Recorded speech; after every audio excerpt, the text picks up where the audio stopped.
నమస్తే, welcome to our channel. నేను అంకిత. చంద్రబాబు నాయుడు గారు ఎన్నికల సమయంలో సూపర్ 6 పథకాలను అయితే ప్రకటించారు. సో అవి ఎప్పటికీ అమల్లోకి వస్తున్నాయి అనేసి కొంతమంది అయితే అనేకమైన కొన్ని సందర్భాల్లో ఆరోపణలు కూడా చేశారు. అయితే ఇప్పుడు చూసుకున్నట్లయితే ఉచిత గ్యాస్ సిలిండర్ ఇప్పుడు దీపావళికి రాబోతున్నట్లు తెలుస్తుంది. అలాగే మిగిలిన పథకాలను కూడా అతి తొందరలోనే తీసుకురాబోతున్నట్లు తెలుస్తుంది. సో ఇదే టాపిక్ పైన డిస్కస్ చేయడానికి నాతో పాటు సీనియర్ జర్నలిస్ట్ సిఎస్ఆర్ ఉన్నారు. ఆయనతో మాట్లాడదాం. Hi sir. హలో సార్, ఇప్పుడు ఎన్నికల సమయంలో చంద్రబాబు నాయుడు గారు సూపర్ 6 పథకాలని ప్రకటించారు. సో ఆ పథకాల్లో ఇప్పుడు ఒకటి అమలు కాబోతుందని తెలుస్తుంది, ఉచిత గ్యాస్ సిలిండర్. సో అది దీపావళికి రాబోతుంది అన్నట్లు తెలుస్తుంది. అలాగే మిగిలిన పథకాలు కూడా ఎప్పటి వరకు అమల్లోకి వస్తాయి? సో చంద్రబాబు గారు సూపర్ 6 పథకాలను అమలు చేయడానికి సిద్ధం అవుతున్నారు. వాటిని ప్రకటించారు ఎన్నికల ముందు. ప్రకటించిన తర్వాత 2024 ఎన్నికల్లో ఆయన అధికారంలోకి వచ్చారు. అధికారంలోకి వచ్చిన తర్వాత అసలు ఆ పథకాలను అమలు చేయడు చంద్రబాబు నాయుడు అనేటువంటి ఒక ప్రచారం వైఎస్ఆర్ కాంగ్రెస్ పార్టీ చాలా బలంగా చేసింది. పెన్షన్లు ఇవ్వరు, అమ్మఒడి ఎత్తేస్తారు, తర్వాత రైతు భరోసా ఎత్తేస్తారు, బటన్ నొక్కే కార్యక్రమాలన్నింటినీ తీసేస్తారు, ఇలాంటివన్నీ కూడా ప్రచారం చేశాడు జగన్మోహన్ రెడ్డి గారు. ఈ మధ్యకాలంలో ఆయన ఏలూరు కాలువ ముంపు ప్రాంతాలకు వెళ్ళినప్పుడు ఆయన ఒక మిమిక్రీ కూడా చేశారు. మిమిక్రీ కూడా చేసి యాక్షన్ చేసి నీకు 15,000 నీకు 18,000 అని చెప్పి యాక్షన్ చేశాడు.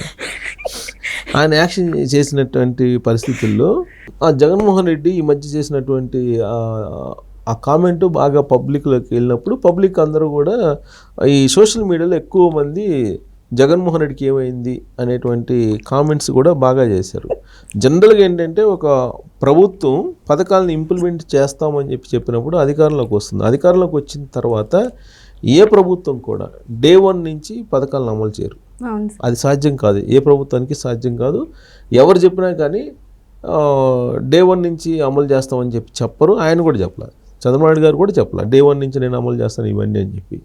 అమలు చేస్తామని చెప్పారు. 5 సంవత్సరాల్లో ఎప్పుడైనా అమలు చేయొచ్చు దాన్ని. అందుకే జగన్మోహన్ రెడ్డి గారు కూడా చివరిలో ఆయన కొన్ని పథకాలని ఆయన అనౌన్స్ చేశారు. 2019లో అనౌన్స్ చేసినటువంటి ఆయన చెప్పినట్టు నవరత్నాలు పూర్తిస్థాయిలో ఆయన అమలు చేయాలి. ప్లస్ పెన్షన్ల విషయంలో కూడా ప్రతి సంవత్సరానికి 250 పెంచుకుంటూ వెళ్ళి నేను 3,000 చేస్తాను అని చెప్పి అన్నాడు. ఆయన పెంచుకుంటూ వెళ్ళి లాస్ట్లో ఎగ్గొట్టాడు, ఇవ్వాల. అసలు ఇవ్వాల్సిన టైంలో అంటే ఎవరి జనవరి 1వ తారీఖు అయితే ఇవ్వాలి కదా, ఆ జనవరి 1వ తారీఖు ఆయన పెంచలా. దాన్ని మళ్ళీ 2-3 నెలలు పోస్ట్పోన్ చేసిన సందర్భాలు కూడా ఉన్నాయి.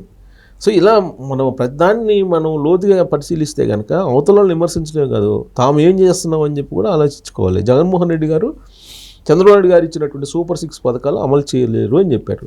దానికి కారణం ఏంటంటే బడ్జెట్ సపోర్ట్ చేయదు అని చెప్పారు.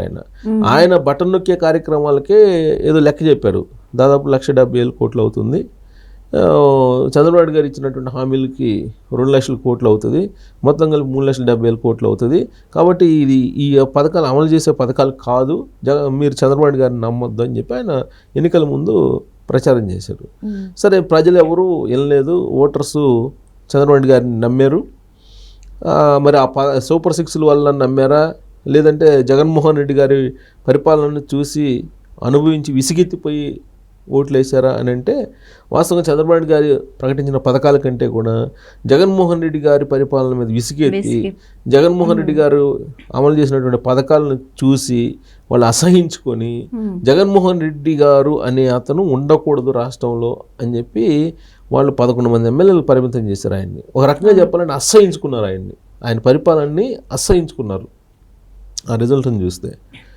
సో సరే, కారణం ఏదైనా కానీ ప్రభుత్వం అధికారంలోకి వచ్చింది కాబట్టి ఇచ్చినటువంటి హామీలను అమలు చేయాలి అనేటువంటి ఉద్దేశంతో చంద్రబాబు నాయుడు గారు ఒక్కొక్క పథకాన్ని అమలు చేస్తూ వస్తున్నారు. మొట్టమొదటి ఆయన అమలు చేసింది ఏంటంటే పెన్షన్లు ఆయన ఏం చెప్పారు, ఆ రోజున జగన్మోహన్ రెడ్డి అధికారంలో ఉన్నప్పుడు ఆయన పెన్షన్ని రాకుండా చేశారు. ఎన్నికల కోడ్ ఉన్నప్పుడు ఆయన వాలంటీర్లతోనే ఇవి పంచాలి అన్నప్పుడు ఎలక్షన్ కమిషన్ పక్కన పెట్టింది వాలంటీర్ని.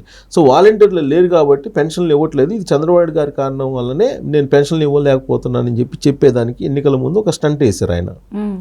ఆ స్టంట్ వేసినటువంటి క్రమంలో చంద్రబాబు గారు అప్పుడు ఏం చెప్పారంటే, మీరు ఈ 2 నెలల పెన్షన్లు తీసుకోకపోయినప్పటికీ ఈ 2 నెలల పెన్షన్స్ కూడా నేను అధికారంలోకి వచ్చిన తర్వాత ఇస్తాను అని చెప్పారు. అందుకే ఆయన మొదటి నెలలో 7,000 ఇచ్చారు. అంటే ఆ బిఫోర్ నెలది కూడా కలిపి ఇచ్చారు, 7,000 ఇచ్చారు. అలాగే ఆ తర్వాత ఆయన గ్రామ వాలంటీర్ల వ్యవస్థ లేకపోతే ఇది నడవదు అన్నారు. కానీ ఆయన వాలంటీర్ల వ్యవస్థ లేకపోయినప్పుడు కూడా 1వ తారీఖున పెన్షన్లు 4,000 రూపాయలు చంద్రబాబు గారు ప్రకటించినటువంటి విధంగా ఇస్తూ ఉన్నారు. అలాగే దివ్యాంగులకు ఎంత ప్రకటించారో అంత ఇస్తూ ఉన్నారు. సో పథకాన్ని అమలు చేసినట్టే కదా అది. ఆయన 4,000 రూపాయలు ఇస్తానన్నారు కదా, ఇస్తున్నారు కదా. ఇంకా తల్లికి వందనం, మీ ఇంట్లో ఎంతమంది పిల్లలు చదువుకుని ఉంటే అంతమందికి 15,000 రూపాయలు ఇస్తాను అని అన్నారు. కట్టుబడి ఉన్నారు ఇవాళకి కూడా.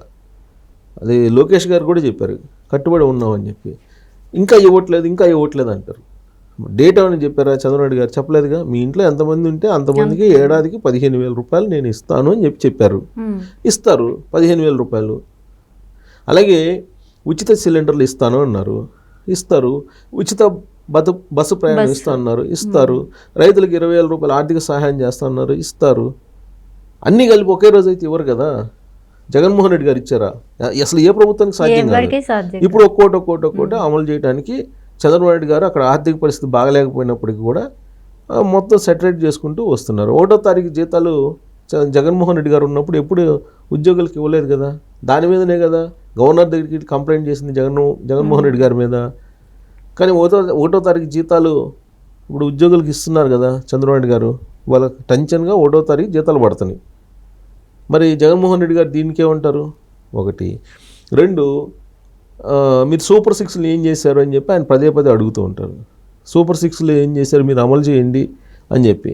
మరి సూపర్ 6ల్లో ఇప్పుడు ఉచిత సిలిండర్లని ఆయన చెప్పిన దాని ప్రకారం దీపావళి నుంచి ఇవ్వడానికి ఆల్రెడీ ప్లాన్ చేస్తున్నారు. దీపావళి నుంచి ఉచిత సిలిండర్లు పేదలకు ఇవ్వడానికి చంద్రబాబు నాయుడు గారు క్లియర్గా క్యాబినెట్లో ఆమోదం చేశారు. సో ఉచిత సిలిండర్లు ఇస్తున్నారు. అయితే ఇక్కడ ఏంటంటే ఇప్పుడు ఉన్నటువంటి పథకాల్లో తల్లికి వందనం, ఉచిత బస్సు ప్రయాణం, ఉచిత సిలిండర్లు, ఇవే కదా.